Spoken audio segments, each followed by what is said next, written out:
Imagine for a second that the entire population of the United States, every single person, woke up today and couldn't find a single drop of clean water.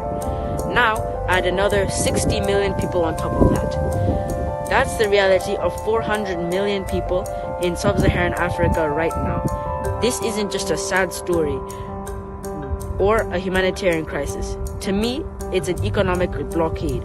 We're looking at a 5% water tax on Africa's total GDP. That's over 200 billion flushed away every year because of disease and lost productivity. But the real heartbreak is the 40 billion hours stolen from young girls who are out trekking in riverbeds when they should be in a classroom. In countries like the DRC or Tanzania, the Red Ocean has failed. Big, expensive imported filters just don't work for people who can't afford the luxury of staying healthy. My name is Nabai, and I'm here to show you PurePod.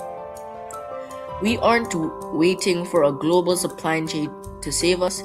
Instead, we're using the 1.2 million tons of marula waste we already throw away. We take local biomass, turn it into high-grade activated carbon, and create a market for the people the world has ignored. We're not just filtering water here, we're refunding that $200 billion tax. To do this, we had to rethink the whole industry from scratch. We used the ERRC grid to break the old rules. First, we eliminated the reliance on foreign chemicals and expensive plastics. We reduced the cost of entry by 70%. We raised the bar for what affordable filtration looks like, and we created a brand new circular economy where waste actually saves lives. We didn't want to compete in the Red Ocean, we wanted to make it irrelevant. You see, the current market only looks at the number of people who can already pay.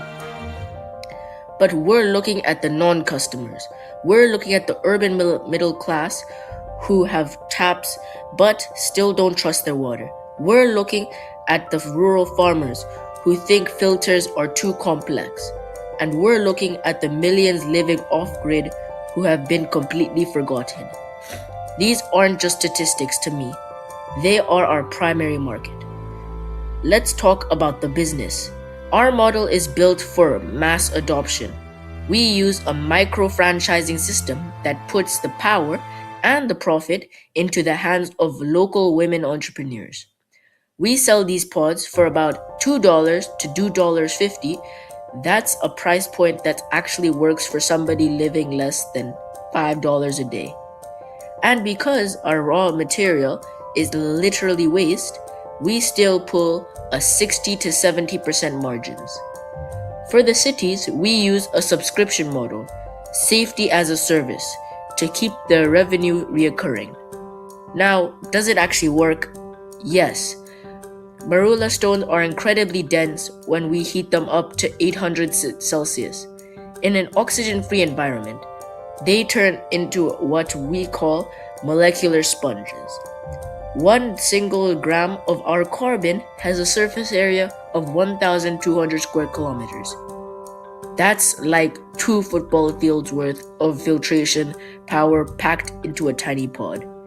It's rugged, it's local, and it meets WHO standards. Scaling this isn't about building massive factories. It's about tuning on the ecosystems. That's already there. Marula trees grow in 29 African countries. The supply chain is already pre-installed by nature. Our moat is the incapability trap.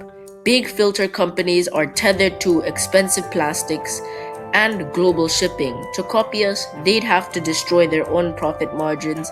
By the time they even try, we'll own the last mile. When you look back at that 200 billion tax, don't just see a number. See a continent ready to grow. PurePod clears the path. We're turning waste into wealth and unlocking potential that has been trapped for way too long. My name is Nabai. Let's change the map together. Thank you.